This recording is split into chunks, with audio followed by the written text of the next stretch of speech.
utiliser cette version 5 de l'HTML et auront du coup ce doctype de déclaré en haut. Ensuite, on aura un élément HTML. Donc cet élément HTML, c'est ce qu'on appelle l'élément racine et il entourera toute votre page. Ensuite, vous avez un élément head.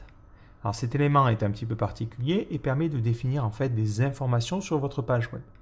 Par exemple, il va permettre de définir qui a écrit la page, le titre de votre page, l'encodage qui est utilisé, une petite description pour les moteurs de recherche. Globalement, c'est à l'intérieur de cet élément-là que l'on va mettre toutes les informations qui ont attrait à notre page web.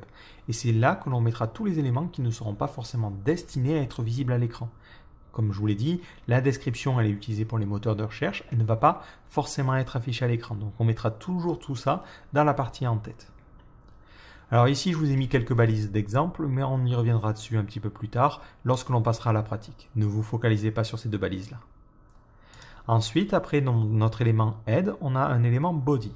Donc l'élément body va permettre d'entourer le corps de notre page web. C'est à l'intérieur de cet élément body que vous allez y mettre votre texte et votre contenu. Donc globalement, si vous ne devez retenir qu'une chose au niveau de la structure d'une page web, c'est que vous avez toujours cette balise bizarre qui permet de définir le doctype, la version de l'HTML que vous souhaitez utiliser. Vous allez ensuite avoir la balise HTML qui contiendra deux éléments, l'élément head pour tout ce qui a trait aux informations sur la page et l'élément body pour tout ce qui a trait au contenu, tout ce qui sera visible du coup par l'utilisateur. Donc voilà globalement ce qu'il faut connaître sur l'HTML. Alors évidemment ici on n'a fait que survoler les choses, mais c'est largement suffisant pour commencer à pratiquer. Donc les autres éléments, on va les découvrir au fur et à mesure en écrivant nos premières pages web. Donc je vous donne rendez-vous dans le prochain chapitre où nous allons voir comment installer et utiliser un éditeur de texte pour mieux travailler justement avec l'HTML.